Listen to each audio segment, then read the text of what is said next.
Students, today we'll study chapter number 1, opportunity cost. So what is opportunity cost? In simple terms, we could say that it is the cost of next best alternative foregone. But what is this? This is only the definition. So let's study this term with the help of an example. Suppose you are working or you got a new job for rupees 50,000 as a bank manager, for example. You got a new job as a bank manager for rupees 50,000, but you have two other options, like working as an executive in a factory or in an industry for rupees 45,000, or as a journalist for rupees 40,000. So you are earning or you are getting 50,000 now, but you are having two other options, that is for rupees 45,000 and 40,000. So which is the next best apart from 50,000? 50,000 you are working, but which is the next best? That is the 45,000 one. So that was an opportunity which you left for your new job. So what is the opportunity cost of working for rupees 50,000? That is the other job for rupees 45,000. So you could say that that is the opportunity cost for your new one. Here you can see the example. Okay, for example, suppose you are working in a bank at a salary of rupees 40,000 per month. Further, you receive two more job offers to work as an executive 30,000 per month, to become a journalist 35,000. So which one is better best among them? There are two other options. Which one is better, 30 or 35? Definitely 35,000 is better, but you got the best. So for this, which was the best alternative that you forgone or that you left? That is this one, to become a journalist 35,000. So the opportunity cost for this job, the 40,000, the bank job, is the journalist job. So the opportunity cost of this job is rupees 35,000, right? The opportunity cost of this job is rupees 35,000, which you forgone, right? This is the next best alternative which forgone. So what is the opportunity cost? It is the cost of next best alternative foregone. Which is the best among them? Definitely this one. So this is the opportunity cost of this job, right? So what is the opportunity cost? Now it is clear. It is the cost of next best alternative foregone, जो आपने next alternative छोड़ दिया है. ये तो आप देखोगे ही नहीं 30,000 वाला, 35,000 वाला देखोगे तो ये आपने छोड़ दिया क्योंकि यहाँ उससे बेटर अपॉर्चुनिटी मिल रही है, right? Okay, now let's move towards the important topic of the chapter, PPF or PPC, production possibility curve. There are so many names for the same topic. What is production possibility curve or PPC or PPF? याद रखिएगा, जब भी आपको कहीं C curve word आ जाए, PPC curve या line ऐसा वर्ड आए, तो फर्स्ट लाइन शुड बी कि it refers to a graphical representation. कभी भी कोई कर्व वर्ड आए, कोई लाइन वर्ड आए, it means that is a graphical representation. Okay, so here it is PPC, so it refers to a graphical representation of possible combinations of two goods, because in a graph you can see only two options.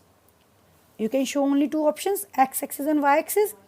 There are two axes on a graph, so you can show only two options.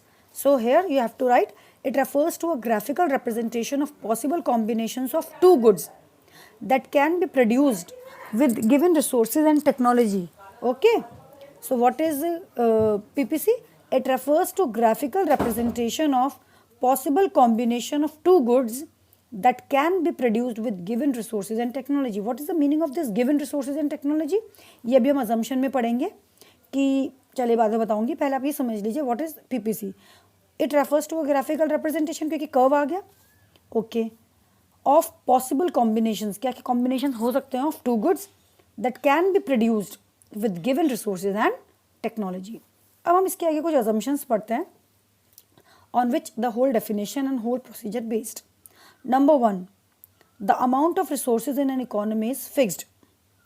अभी हमने पढ़ा given resources and technology, इसका मतलब है ये दोनों चीज़ें constant रहेंगी, ये change नहीं होंगे, fixed हैं at all the levels, resources and technology. So here the amount of resources in an economy is fixed. Means चाहे वो कम है चाहे वो ज़्यादा है, वो उतनी ही रहेंगी, ना वो बढ़ेंगी ना वो कम होंगी. But these resources can be transferred from one use to another. As I already told you that we are going to produce two goods here. So the resources are fixed, whether you may use the whole in production of one good or another, or you may share the resources among two goods, production of two goods. वो अभी मैं बताऊंगी आपको example के through. With the help of the given resources only two goods can be produced. अभी हमने पढ़ा है कि हम दो ही गुड्स के बारे में बात करेंगे, दो ही गुड्स प्रोड्यूस हो सकते हैं. So the resources are fixed, but with the help of these resources only two goods can be produced. The resources are fully and efficiently utilized. क्योंकि we read the basic economic problems, the resources are scarce, पढ़ा था हमने. So what is the assumption here, the resources are fully and efficiently utilized. हम ये नहीं कहेंगे हम resource को वेस्ट करेंगे, no. It is the assumption कि रिसोर्सेज को हमने बहुत अच्छे से यूटिलाइज किया है, कोई वेस्ट नहीं करा है हमने. Okay. Resources are not equally efficient in production of all the products. अभी हमने यहाँ बात करी फर्स्ट assumption में कि resources are fixed but can be easily transferable from production of one commodity to another. अभी हम यहाँ एक एग्जाम्पल लेंगे कि गन और बटर प्रोड्यूस हो रही हैं, ठीक है. रिसोर्सेज मैंने बोला लिमिटेड है. चाहे आप सारे के सारे रिसोर्सेज बटर गन में लगा दो तो बटर ज़ीरो हो जाएगी, सारे के सारे बटर में लगा दो तो गन ज़ीरो हो जाएगी, राइट. लेकिन क्या रिसोर्सेज जितना अच्छा वो रिसोर्सेज से गन प्रोड्यूस हो रही है, क्या उन्हीं रिसोर्सेज से उतने अच्छे से बटर प्रोड्यूस हो सकती है? नहीं ना. दोनों के लिए हमें अलग अलग रिसोर्सेज चाहिए. लेबर भी जो ट्रेंड इस काम के लिए है, क्या वो उतनी अच्छे से ये वाला काम कर सकती है? नो. मशीनरी इस काम के लिए है तो मशीनरी इसका प्रोडक्शन वैसी तरीके से जैसे इसका प्रोडक्शन हो रहा है वो कर सकती है? नहीं कर सकती है ना. So resources are not equally efficient in production of both the commodities. हम ये नहीं कहेंगे कि अरे जब हम रिसोर्सेज को गन की प्रोडक्शन में यूज़ कर रहे थे, गन की प्रोडक्शन तो बहुत अच्छी थी, बट जब हमने बटर की प्रोडक्शन में लगाया तो बटर की प्रोडक्शन उसके अकॉर्डिंग कुछ भी नहीं है, right. Next is the level of technology assume to be constant. अभी मैं बोला था मैंने आपको कि जो गिवन दोनों चीज़ें हैं, गिवन का मतलब है कि बोथ आर कॉन्स्टेंट, ना बढ़ेंगी ना घटेंगी. So assumptions are clear.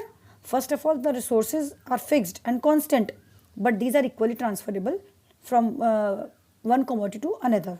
Next is with the help of given resources only two commodities और two goods can be produced.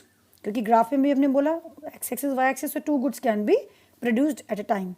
The resources are fully and efficiently utilized. This is the assumption. Next is resources are not equally efficient. अभी मैंने बोला कि वो उतनी जितना अच्छे वो प्रोडक्शन गन का कर रहा हो सकता है उतने अच्छे से वो बटर का प्रोडक्शन ना कर पाए. डेफिनेटली ऐसा होता है. And the level of technology remains constant. चलिए अब हम जब हम ये एग्जाम्पल पढ़ेंगे तो हमारा ये प्रोसीजर क्लियर हो जाएगा. पीपीसी का एक स्केड्यूल, पूरा ये हमारा स्केड्यूल है. हमने ऐसी अजम्पशंस दी है. अभी हमने पढ़ा था ना पॉसिबल कॉम्बिनेशन, उसको हमने नेम दे दिया A B C D E F G. Gun and butter, we put two commodities. हमने बोला दो गुड्स प्रोड्यूस हो सकती हैं तो हमने एक ले लिया गन, एक ले लिया बटर. यहाँ सबसे पहले आप एक को बढ़ते हुए दिखाना है और दूसरे को फॉल होते हुए. जिसको हम राइज होते हुए दिखा रहे हैं वो हमेशा जीरो से स्टार्ट होगा. Keep this thing in mind. किसी को भी ले सकते हैं आप, ऐसा कुछ नहीं कि गन को नहीं बटर को, एज यू विश. हमने गन को जीरो से स्टार्ट किया, 0 1 2 3 4 5 6 कर दिया. अब यहाँ हमने 21 क्यों लिया? आप इसको टोटल करोगे ये 21 ही आएगा. और ऐसा हमने क्यों करा? क्योंकि जब आप पीपीसी पढ़ रहे हो तो जो बढ़ रहा है ना, जो राइज हो रहा है वो हमेशा जीरो से स्टार्ट होगा और जो फॉल हो रहा है वो जीरो पे एंड होगा. वो कब एंड होगा? जब वो पूरे से स्टार्ट होगा. कैसे? अभी वो दिखाती हूँ मैं आपको. इनका टोटल आएगा 21. अब जब हम एमओसी निकालेंगे इसका फॉर्मूला होता है, पहले आप ये समझ लीजिए. चलिए ये हो गया 21. अब 21 में से 1 गया 20, यानी कि रिसोर्सेज बटर की तरफ चलेगा. पहले हमने सारे रिसोर्सेज गन में लगा दिए थे तो गन का प्रोडक्शन काफ़ी अच्छा था. अब हमने बटर भी प्रोड्यूस करने स्टार्ट करा तो 21 में से 1 गया 20 बच गया.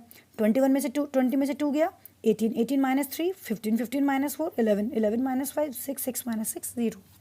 इतनी table I think is clear to you all. First of all हमने बटर को राइज होते हुए दिखाया. गन को कैसे फॉल करा? पहले गन 21 था टोटल करके. अब क्योंकि कुछ रिसोर्स बटर में चले गए तो कम रह गया, फिर दोबारा चले गए कम, फिर दोबारा चले गए कम, फिर दोबारा चले गए कम होता चला गया, ऐसे ऐसे जीरो हो गया. Okay. Now what is MOC और एमआरटी, दोनों बहुत इंपॉर्टेंट है. सबसे पहले एमआरटी देखें बेटा. एमआरटी का फॉर्मूला होता है चेंज इन गन. इसका फॉर्मूला मैं आपको सिंपल टर्म में बताती हूँ पहले. What is the formula of MRT? Change in sacrificed units upon change. ये चेंज का फॉर्मूला है, ठीक है. इन गेन्ड यूनिट्स. ये ट्राइंगल है, इसको हम डेल्टा भी बोल सकते हैं, चेंज बोलते हैं इसको हम वैसे. Change in sacrifice units upon change in gained units. ये मैंने फॉर्मूला बोला. तो अब उसके अकॉर्डिंग आप देखो, ऊपर हमने सेक्रीफाइस रखा है, सेक्रीफाइस कौन सा हो रहा है, गन, तो चेंज इन गन, और नीचे हमने क्या लिखा था, गेन, गेन कौन सा हो रहा है हमारा, बटर, तो चेंज इन बटर, राइट। तो MRT is equal to change in gun upon change in butter. अब हम क्या करेंगे, यहाँ देखें आप, जब चेंज वर्ड आता है ना तो पता हम कैसे करते हैं, इधर देखिए, मैं आपको एक करके बता देती हूँ। यहाँ पर चेंज इन गन, गन को कैसे निकालेंगे आप, 21 माइनस 20, गन है ना, चेंज इन गन है, तो उसको हम करेंगे 21 minus 20 upon butter 1 minus 0, 1 minus 0, तो 21 माइनस 20 1 गन है, और ओब्लिग 1 क्या है, ये बटर है, ये आ गया। नेक्स्ट देखो, नेक्स्ट है हमारा चेंज इन गन, यानी कि 20 minus 18, 20 minus 18 upon 2 minus 1, 2 minus 1, तो ये क्या होगा, 2, 2 गन इस 2 अपॉन में इस 2 कुछ भी लिख सकता है, रेशो में भी 1 बटर। इससे आप एक चीज़ देखो, हाँ एक चीज़ और बता दूँ, ऊपर आप सोच रहे हो कि डैश क्यों है, इसलिए है क्योंकि चेंज का मतलब होता है इसको ऊपर वाले से माइनस करना है, तो यहाँ तो ऊपर कुछ माइनस करने के लिए नहीं है, नहीं यहाँ कुछ ऊपर माइनस करने के लिए 0 ही है, तो ये हमारा डैश रहेगा। ओके, तो अब यहाँ एक चीज़ देखें आप, पहले इसका ये हमें क्या टेबल शो कर रही है कि पहले 1 बटर गेन करने के लिए हमने 1 गन सेक्रीफाइस करी, फिर हमें 1 एक और बटर गेन करने के लिए हमने 2, यानी कि हमने एक एक गेन करने के लिए हमने सेक्रीफाइसिंग रेशो बढ़ा दी, ज़्यादा सेक्रीफाइस कर दिया भाई। पहले 1 बटर के लिए सिर्फ 1 गन सेक्रीफाइस करी, कोई बात नहीं, फिर 1 बटर के लिए 2 गन, फिर 1 बटर के लिए 3 गन, फिर 1 बटर, यानी कि सेक्रीफाइसिंग रेशो उसने बढ़ा दी है, बढ़ा दी है ना, एक ही तो बटर लिया है बट सेक्रीफाइसिंग रेशो बढ़ गई, आपका इसी फॉर्मूले से आ जाएगा। तो ये है MRT। पहले आप समझ लीजिए व्हाट इज़ MRT। अगर मैं कहूँ बेटा व्हाट इज़ MRT, तो आप फॉर्मूला लिख दोगे और इसको सिंपल टर्म में क्या लिखोगे, it refers to the ratio of, ratio ही तो है, it refers to the ratio of gun sacrificed या ratio of units sacrificed to gain an additional unit of another commodity, क्योंकि फॉर्मूला ये रहा हमारा, यही तो फॉर्मूला है हमारा। What is the formula of MRT, change in sacrifice units upon change in gained units. तो what is MRT, it refers to the ratio of unit sacrificed to gain an additional unit of another commodity, यानी कि हमने जो sacrifice करी है किसके लिए, दूसरी कमोडिटी की एक यूनिट गेन करने के लिए। तो what is MRT, it refers to the ratio of unit sacrificed to gain an additional unit of another commodity, right. अब आप कहोगे अगर ये MRT तो MOC क्या है, MOC इसका सिंप्लीफाइड फॉर्म है, लाइक ये 1/1 है, 1 आ गया, 2/1 2, 3/1 3, 4/1 तो 4 लिखोगे, 5/1 5 लिखोगे, 6/1 6 लिखोगे, दोनों सेम चीज़ें हैं, but there is only slight difference between the two, MRT and MOC। MRT अभी हमने बोला it refers to the ratio of, you can see the MRT is presenting in the form of ratios, but MOC is the number। तो अगर MOC आएगा, what is MOC, तो आप क्या लिखोगे, it refers to the number of units, यही है, but क्या लिखेंगे, it refers to the number of units sacrificed to gain an additional unit of another commodity, it refers to the number of units sacrificed to gain an additional unit of another commodity, सब कुछ same है, बस MRT में मैंने बोल दिया ratio, और MOC में मैंने क्या बोला है, MOC में क्या बोला है, number, it refers to the numbers of units sacrificed, number of units sacrificed to gain an additional unit of another commodity। Is this clear? ये आ जाएगा हमारा। उसके बाद हम बनाते हैं ग्राफ। ग्राफ कैसे बनाएंगे सुनिए, x axis y axis. X axis पे हम वो लेंगे जिसे हम गेन कर रहे हैं, गेन किसको कर रहे हैं, बटर को, तो बटर इन यूनिट्स एक्स एक्सिस पर, सेक्रीफाइस जो कर रहे हैं वो वाई एक्सिस पे, यानी कि गन। अब हमें टेबल बनानी है स्केल के अकॉर्डिंग। स्केल कैसे लेंगे हम, बटर 0 1 2 3 4 5 6, तो यही लिख दिया 0 1 2 3 4 5 6। गन 0 से स्टार्ट करेंगे बट मैक्सिमम है 21, तो 3 3 की हमने एक सिंपल रेशो ले ली है। स्केल ले लेना, कोई इसमें इशू नहीं है। फिर हमने यहाँ पर क्या दिखाया कि 0 बटर 21 गन्स, तो ये हमारा 0 बटर 21 गन्स, फिर 1 बटर 20 गन्स, 2 बटर 18 गन्स, ऐसे करते करते हमारा कर्व आएगा। ये कर्व बैठेगा हमारा कॉनकेव। क्या शेप है हमारी कर्व की, कॉनकेव। ये है अभी तक हमने जितना पढ़ा है, इतना आपको क्लियर हुआ। PPC, definition, assumptions, schedule, and this is the curve. What is the shape of the curve? Concave. Is this clear? कि PPC is concave to the origin. That's all for today, and we'll continue in the next class. Thank you, students.